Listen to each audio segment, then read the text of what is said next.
চলো অঙ্কটা শুরু করা যাক, ঠিক আছে? দেখো, ফার্স্টে আমি কি করছি? ফার্স্টে আমি করছি হচ্ছে ডিফারেন্স ইন পিএল, মানে পিএল তোমার প্রফিট কত হলো সেটা আমি বার করব। প্রফিট কত হলো বার করব। 46,032 ওপেনিং এ ছিল, 46,000 ক্লোজিং এ আছে। মানে প্রথমে তুমি দেখেছিলে আগের বছর তোমার 32,000 প্রফিটের ব্যালেন্স ছিল, শেষে গিয়ে দেখছো 46,000 প্রফিটের ব্যালেন্স হয়ে গেছে। তার মানে সারা বছরে তুমি কত টাকার প্রফিট ইনকাম করেছো? 14,000 এর প্রফিট। ঠিক আছে, ওকে। এবার আমি কি করছি কি অ্যাড। দেখো এক্সপেন্সেস আমি কি করে রাখো, এক্সপেন্সেস আমি এখানে যা যা লিখবো সব এক্সপেন্সেস হবে। যা যা এখানে লেখা আছে সব এক্সপেন্সেস, তাহলে এখানে এক্সপেন্সেস। কি ধরনের এক্সপেন্সেস? নন ক্যাশ আর নন অপারেটিং। এক্সপেন্সকে অ্যাড কেন করি? এক্সপেন্সকে লেস করা উচিত ছিল আমাদের। আমাদের তো এক্সপেন্সেস লেস করা উচিত। দেখো, যদি পিএলএ তে যদি পিএলএ তে আমি কোনো এক্সপেন্সেস থাকে তাহলে সেটা কি হয়ে থাকে? লেস হয়ে থাকে। এখন যদি আমার মনে হয় যে এক্সপেন্সেসটা আমার লেস করা উচিত নয় এইভাবেতে, বা আমার কোনোভাবে এইটাকে রিভার্স এফেক্ট দিতে হবে, মানে লেস না করলে কিরকম হবে, কিরকম দেখতে লাগবে সেটা দেখাতে হবে, তাহলে আমি কি করতে হবে?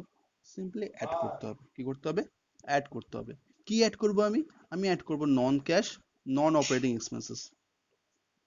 নন ক্যাশ মানে হচ্ছে যার জন্য তোমার ক্যাশ যায়নি, বা নন অপারেটিং মানে হচ্ছে যেটা তোমার অপারেশনাল অ্যাক্টিভিটির মধ্যে পড়ে না। যেমন প্রথমে আসছে প্রভিশন ফর ডিভিডেন্ড। দেখো ডিভিডেন্ড অঙ্কে ছিল ডিভিডেন্ড পেড। ডিভিডেন্ড পেড করার জন্য একটা প্রভিশন করতে পারে ডিভিডেন্ডের, ঠিক আছে? দেখো, ডিভিডেন্ড হচ্ছে কাকে দিই? আমি ইকুইটি শেয়ার হোল্ডারকে দিই। ইকুইটি শেয়ার হোল্ডার থেকে কোম্পানি কি নেয় যার জন্য ডিভিডেন্ড দেয়? কোম্পানি ইকুইটি শেয়ার হোল্ডার থেকে ক্যাপিটাল নেয়, ধার নেয়। ধার নেওয়া মানে কি? Financial activity.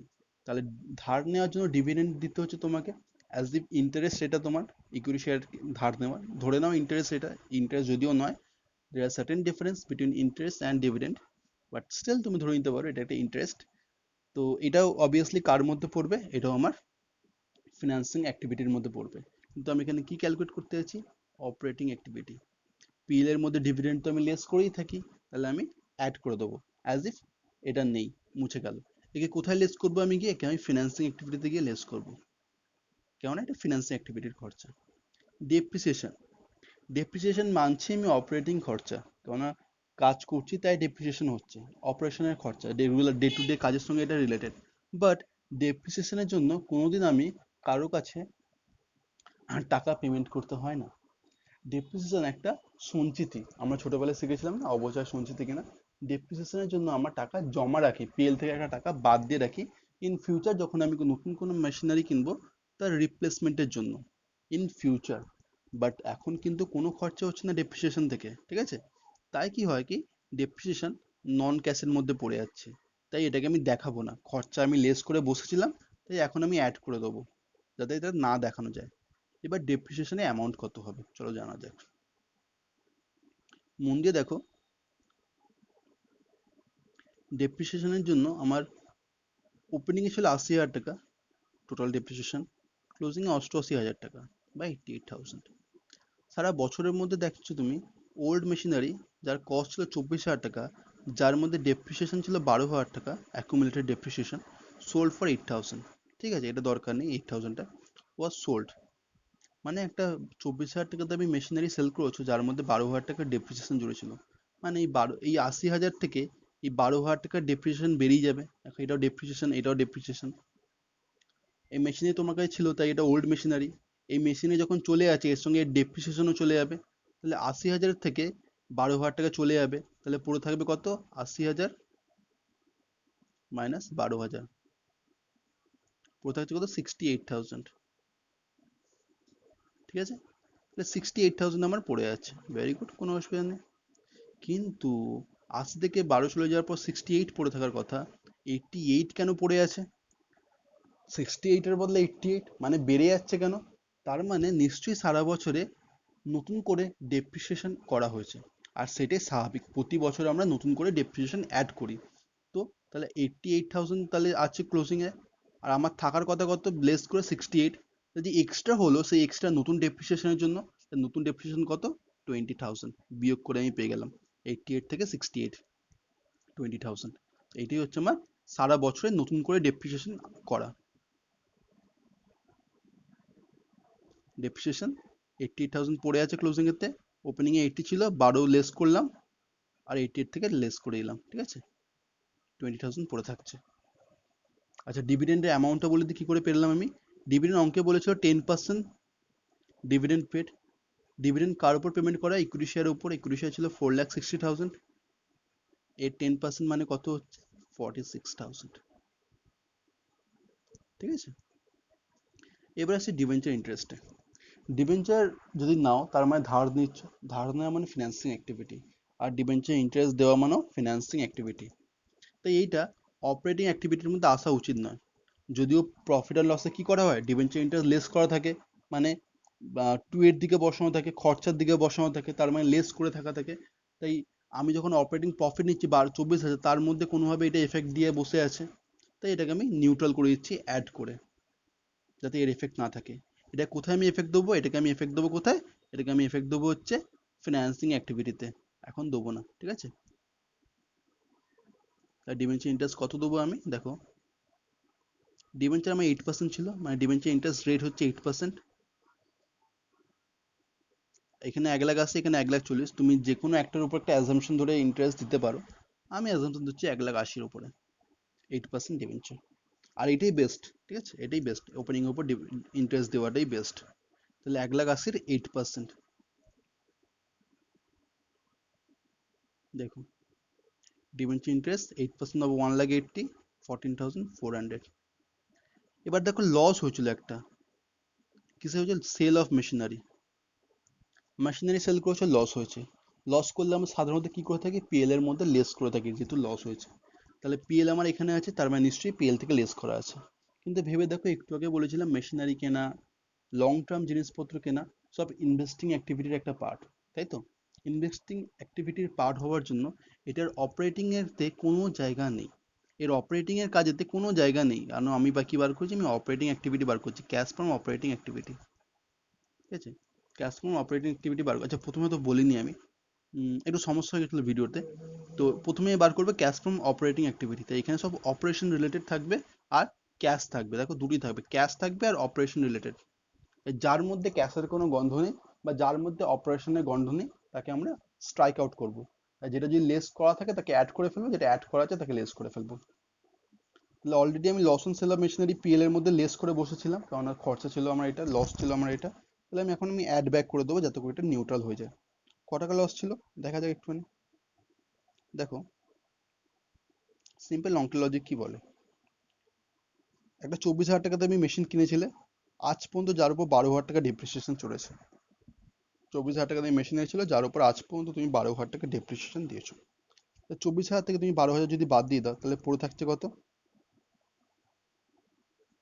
পড়ে থাকছে দাদা 12,000 টাকা পড়ে থাকছে। তাহলে মেশিনারিটার রিটেন ডাউন ভ্যালু কত? 12,000 টাকা। মানে তোমার কাছে এখন মেশিনারিটার ভ্যালু কত? 12,000 টাকা। সেল করছো ক টাকা? 8,000 টাকা। লস কত হলো দাদা? 12,000 টাকা মেশিনারি, 8,000 টাকা সেল করলাম, লস হলো 4,000 টাকা। ঠিক 4,000 টাকা লস হয়েছে।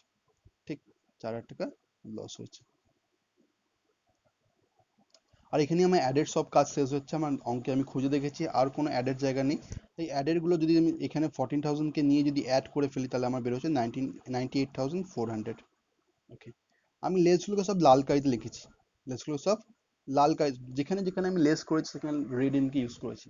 এরপরে কেন ইউজ করেছি তার কারণটা আমি শেষে বলে দেবো, যাতে করে তুমি এই ক্যাশ ফ্লো থেকে ফান্ড ফ্লো খুব ইজিলি শিখে যাবে। ঠিক আছে, তো আপাতত ছেড়ে দাও। এবার দেখা যাক, একটা জিনিস এখানে ছিল যে একটা debenture were purchased from open market, মানে পারচেস মানে কি? রিডিম করা হয়েছে। ডিবেঞ্চার তুমি সবসময় ইস্যু করো, ডিবেঞ্চার আমি কি করি? ইস্যু করি। ডিবেঞ্চার পারচেস করা মানে রিডিম করছি, মানে তোকে টাকা দিচ্ছি, আমি ডিবেঞ্চার ফেরত নিয়ে নিচ্ছি। এবার ডিবেঞ্চারের দাম ছিল 100 টাকা করে, তুমি ক টাকা করে ফেরত নিচ্ছ? 96 টাকা করে ফেরত পেয়ে যাচ্ছ। তা তোমাকে যেখানে 100 টাকা পেমেন্ট করার কথা ছিল, এখানে 100 টাকা পেমেন্ট করার কথা ছিল, তুমি সেখানে 96 থেকে দায় দায় সেরে দিচ্ছ। মানে লোকের থেকে তুমি টাকা নিয়েছিলে 100 টাকা, তুমি শোধ করছো কত টাকা? 96 টাকা ওপেন মার্কেট থেকে। তাহলে তোমার ক টাকার লাভ হলো? 4 টাকার লাভ হলো। তাহলে 40,000 শেয়ার ছিল তোমার, 40,000 টাকার শেয়ার ছিল, পার শেয়ারের দাম কত ছিল? 100 টাকা করে, বাই 100। তাহলে বেরোচ্ছে কত? 4,000 ডিবেঞ্চার। কটা ডিবেঞ্চার বেরোচ্ছে? 4,000। তাহলে 40,000 টাকার ডিবেঞ্চার, প্রতিটার দাম যদি 100 টাকা করে হয়, তাহলে কখানা ডিবেঞ্চার হয় দাদা? 4,000 ডিবেঞ্চার হয়। 4,000 ডিবেঞ্চার ছিল।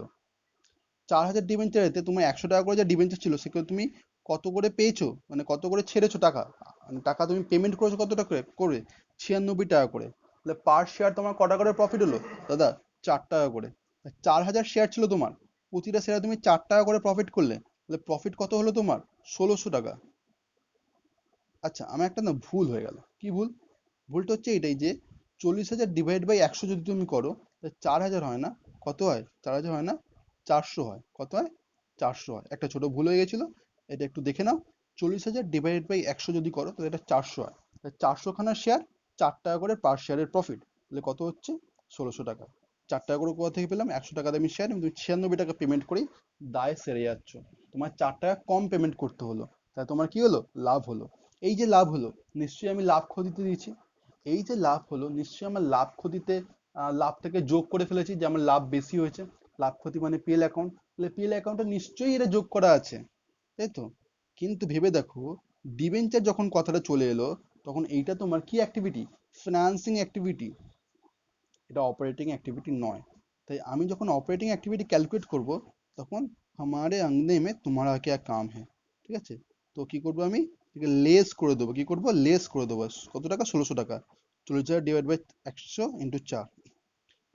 তাই এই যে আমার লাভ হলো, এই লাভটা আমি এখান থেকে সরিয়ে দেবো। এই লাভটাকে আমি এখান থেকে সরিয়ে দেবো। 1600 টাকা সরে গেল, 1600 টাকা লেস হয়ে গেল। তা পড়ে থাকছে কত? 96,800 পড়ে থাকছে কত? 96,800। ওকে, এটাকে বলা হয় কি? এটাকে কি বলা হয় জানো? এটাকে বলা হচ্ছে fund from operation. Fund from operation বা cash from operation. Very good. এবার আসছি আমি, এবার কি বার করতে হয়? এরপর changes in working capital. Working capital মানে আমরা সবাই জানি কারেন্ট অ্যাসেট আর কারেন্ট লায়াবিলিটি কিনে ওয়ার্কিং ক্যাপিটাল তৈরি হয়, ঠিক আছে? কারেন্ট অ্যাসেট যদি বাড়ে, ওয়ার্কিং ক্যাপিটাল বাড়ে। কারেন্ট লায়াবিলিটি যদি কমে, ওয়ার্কিং ক্যাপিটাল কমে। কিন্তু একটা জিনিস মাথায় রাখবে, অ্যাসেট বাড়লে, অ্যাসেট যদি কোনো বাড়ে, তার মানে টাকা খরচা হচ্ছে। যেমন ছোট্ট উদাহরণ বোঝে না, যদি তোমার কাছে, আমার কাছে ধরে নাও, তুমি আমাকে 500 টাকা দিয়ে সকালবেলা 500 টাকা দিয়ে গেছিলে। তুমি আমার সকালবেলা আমার হাতে ধরে নাও, আমি তোমার ঘরেতে থাকি। তুমি আমার হাতে সকালবেলা 500 টাকা দিয়ে বেরিয়ে গেছিলে, ঠিক আছে? আর আমার কাছে মাত্র দুখানা পেন ছিল, বেশ ভালো পেন। আমার প্রতিটা পেনের দাম 100 টাকা করে হয়। তার মানে আমার কাছে 200 টাকার পেন ছিল। রাতের বেলা তুমি ঘরে এলে, দেখলে আমার কাছে দুটো পেন নয়, এখন 4টে পেন আছে। কটা পেন আছে? 4টে পেন আছে। তার মানে নিশ্চয়ই আমি আরো দুখানা পেন বাজার থেকে কিনেছি। দুখানা পেনের দাম কত হয়? 200 টাকা হয়। তাহলে আগে দুটো পেন ছিল, এখন আরো দুটো পেন কিনলাম। তুমি আমায় ক টাকা দিয়ে গেছিলে? 500 টাকা। তাহলে এখন বলো তো, পেন তো আমার বেড়ে গেল, অ্যাসেট, পেন আমার অ্যাসেট, তাই তো? পেন দুটো ছিল, 4টে হলো, পেন তো আমার বেড়ে গেল। টাকা আমার কমবে না বাড়বে? সবার উত্তর একই হবে, না দাদা, টাকা তো কমবে। কেননা তুমি পেনটা কোথা থেকে কিনলে? নিশ্চয়ই টাকা খরচা করেছো তবেই কিনেছো। 200 টাকা তোমার যেখানে খরচা হয়েছিল, এখান থেকে তোমার লেস হবে, তোমার হাতে 300 টাকা ব্যালেন্স পড়ে থাকবে। এক্স্যাক্টলি, ক্যাশের ক্ষেত্রেও সেরকম হয়।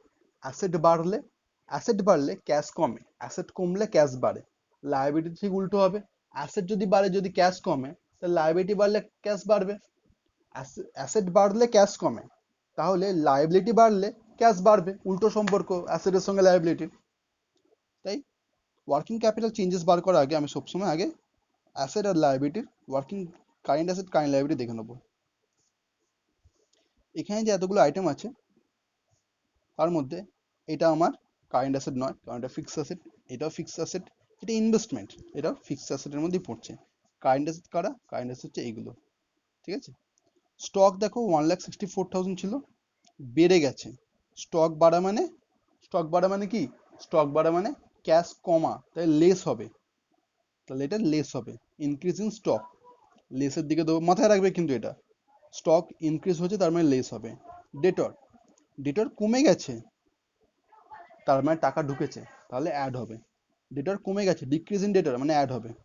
ক্যাশ, ক্যাশকে নিয়ে ক্যাশ ফ্লোতে কোনো আলোচনা হয় না, সবার শেষে ক্যাশকে নিয়ে আলোচনা হবে।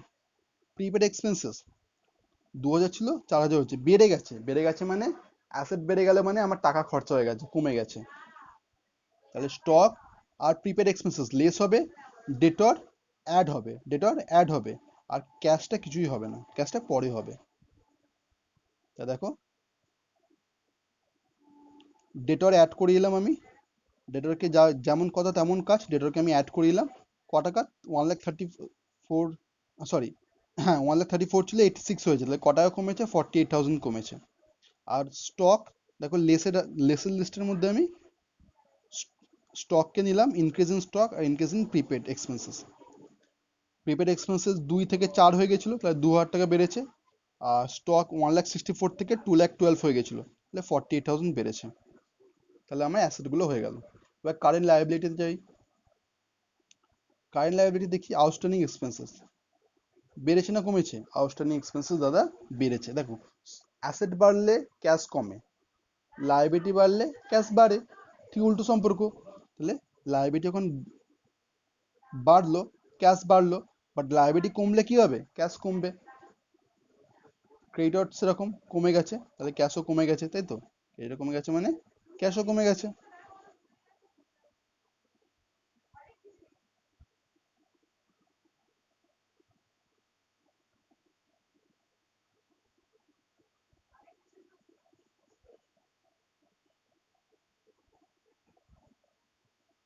সরি,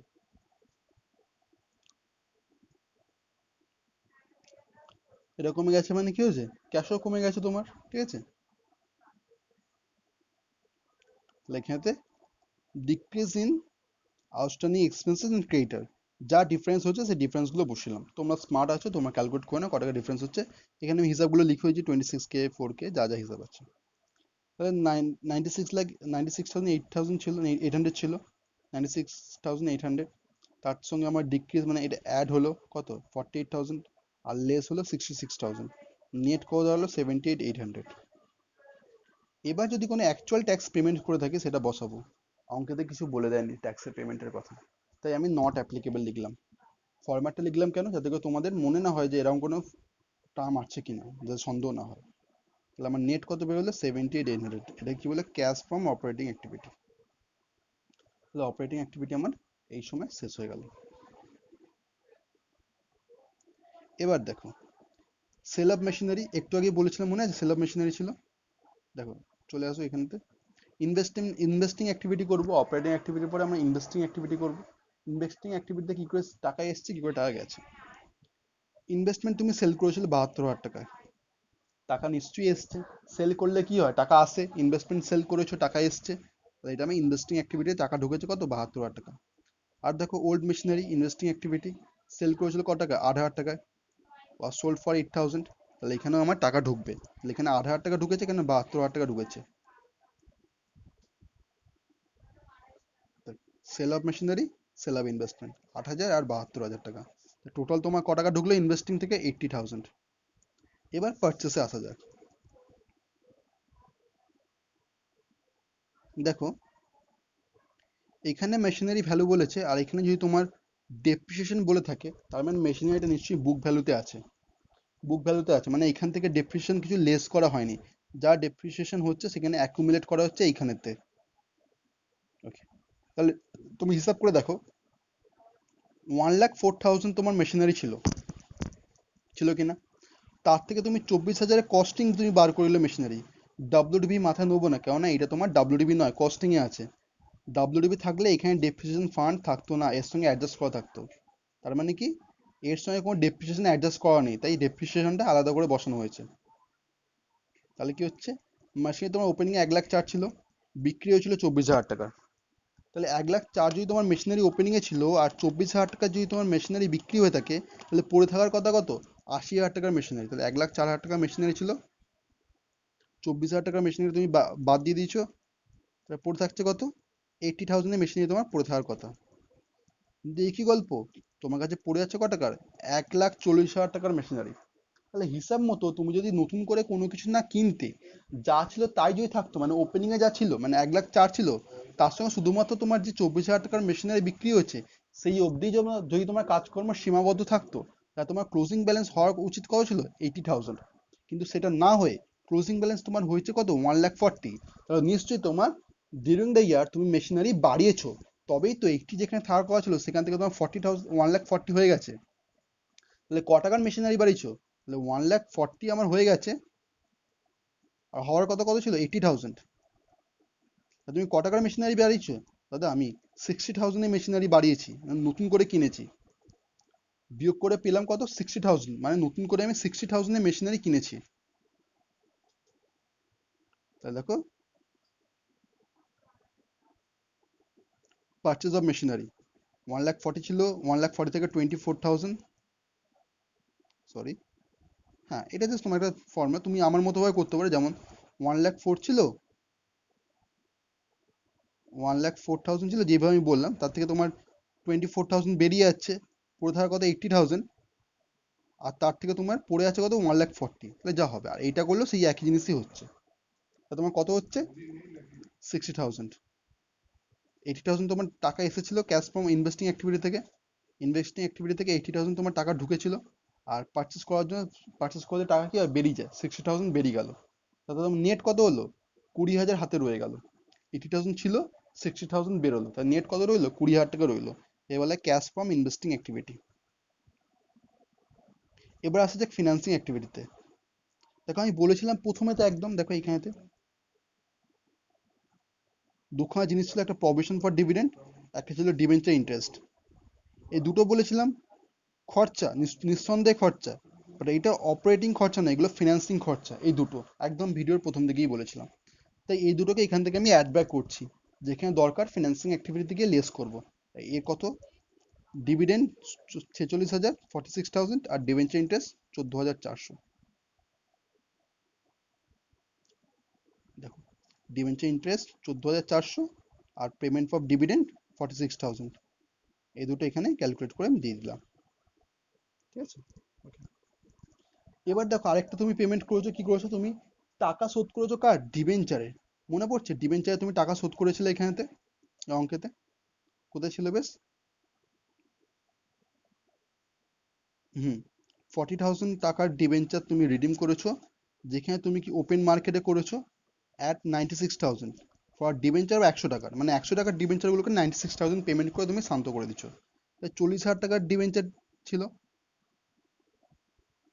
পার পিসের দাম ছিল তোমার কত 100 করে, তাহলে কটা ডিবেঞ্চার হয়, একটু আগে ক্যালকুলেট করেছিলাম 400টা ডিবেঞ্চার হয়। তাই 400টা ডিবেঞ্চারের জন্য তুমি পেমেন্ট কত করেছো 96,000, তা তুমি টোটাল পেমেন্ট কত করেছো 400 ইন্টু 96,000, কত 400 ইন্টু 96,000, 96, 400 ইন্টু 96 কত 38,400, 38,400, ঠিক আছে।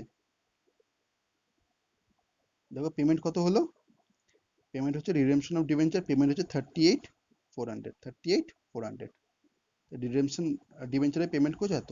আর কোনো অ্যাক্টিভিটি তোমার অঙ্কেতে নেই, আর কোনো অ্যাক্টিভিটি অঙ্কেতে নেই, তাহলে এই তিনটে শুধু পেমেন্টই হয়ে গেল। তাহলে ফিনান্সিং অ্যাক্টিভিটিতে তোমার কোনো ফিনান্সিং অ্যাক্টিভিটি যে তুমি করলে এখানেতে, ফিনান্সিং অ্যাক্টিভিটি তুমি 3 নাম্বার চালু করলে, এখানে কোনো টাকা ঢোকেই নেই, সব পেমেন্ট হয়েছে, তাই সব করা নেগেটিভ। 98,800, মানে টোটাল এইগুলো নেগেটিভ হলো 98,800, যেটাকে বলা হচ্ছে ক্যাশ। আগের গুলোতে দেখো ক্যাশ ফর্ম ইউজ করতাম আমি, কিন্তু তুমি ক্যাশ ইউজড লিখবে, কেননা ক্যাশ তোমার খরচা হয়ে গেছে ইন ফিনান্সিং অ্যাক্টিভিটি, কত 98,800। তা দেখো অপারেটিং অ্যাক্টিভিটি থেকে তোমার 78,800 এসেছিল, ইনভেস্টিং থেকে তোমার 20,000 এসেছিল, এটা হলো কত হচ্ছে 78,800 প্লাস 20,000, মানে 98,800। আর ফিনান্সিং অ্যাক্টিভিটিতে তোমার ঠিক 98,800ই চলে গেল। যা দুটো এলো, যা টাকা বেচারা তুমি ইনকাম করলে, সেই টাকা আবার বেরিয়েও গেল ফিনান্সিং অ্যাক্টিভিটিতে। অপারেটিং আর ইনভেস্টিং মিলিয়ে যা ইনকাম করলে টোটাল ফিনান্সিং অ্যাক্টিভিটি সব বেরিয়ে গেল। তাহলে নেট চেঞ্জ যেটা হলো সেটা নীল, তাই না, আমার টাকা ঘরে এক্সট্রা হলো না কমলো, যা ইনকাম করে নিয়ে আনলে তাই খরচা করে ফেললে।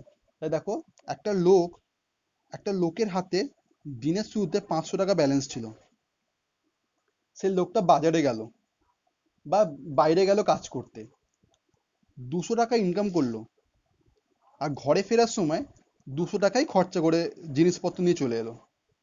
তাই লোকটার হাতে এখন ব্যালেন্স কত পড়ে থাকবে, 500 টাকাই পড়ে থাকবে। দেখো আবার বলছি, লোকটার হাতে ছিল 500 টাকা, সেই হাতে নিয়ে লোকটা, সেই 500 টাকা হাতে নিয়ে লোকটা মানে সকালবেলা বেরোলো, 200 টাকা ইনকাম করলো, আর ঠিক 200 টাকাই খরচা করলো। তাহলে লোকটা যখন ঘরে ফিরবে তখন তার হাতে ক টাকা পড়ে থাকবে, দাদা সেই 500 টাকাটাই পড়ে থাকবে। এইটাই মজা দেখো। তাহলে আমার অঙ্কেতে আমি কি দেখলাম, আমার এই অঙ্কেতে আমি দেখলাম যে যা খরচ হলো তাই যা এলো তাই গেল, তাই নীল হয়ে গেল। নেট চেঞ্জ কি হলো? নেট চেঞ্জ তোমার, নেট চেঞ্জ নীল হয়ে গেল। নেট চেঞ্জ তোমার নীল হয়ে গেল, ঠিক আছে? তার মানে যা টাকা ওপেনিং এ ছিল তাই তোমার হাতে পরেও পড়ে থাকবে। দেখো, ক্যাশ ওপেনিং এও 1,80,000 ছিল, ক্লোজিং এও 1,80,000 আছে। এবার আমাদের ফরম্যাট যেটা সেটা আসি। এই নেট চেঞ্জের পরে আমি কি করি, নেট চেঞ্জের পর আমাকে ফরম্যাট বলে ভাই অ্যাড করো ওপেনিং ক্যাশ। আমি ওপেনিং ক্যাশ 1,80,000 অ্যাড করে ফেললাম। এখানে নীল ছিল, নীলের সঙ্গে 1,80,000 অ্যাড করলাম, ক্লোজিং এ পড়ে থাকবে কত? 1,80,000। Closing cash and cash equivalent 1,80,000 মিলে গেল। আর এই 1,80,000 আমার বইতেও বলেছে ওপেনিং আর ক্লোজিং 1,80,000, তার মানে এটা দেখে আমি ক্লিয়ার বুঝলাম আমার অঙ্ক মিলে গেছে। নেক্সট ক্লাসে আমি ঠিক এই ঠিক এই অঙ্কটাকে ইউজ করে আমি ফান্ড ফ্লো করা শেখাবো, কত ইজিলি একটা ক্যাশ ফ্লো থেকে ফান্ড ফ্লো করা যায়। মানে ক্যাশ ফ্লো যে জানবে সে ইজিলি ফান্ড ফ্লো করে থাকবে, তার কোনো অসুবিধাই হবে না। সেটাই আমি নেক্সট ক্লাসে শেখাবো।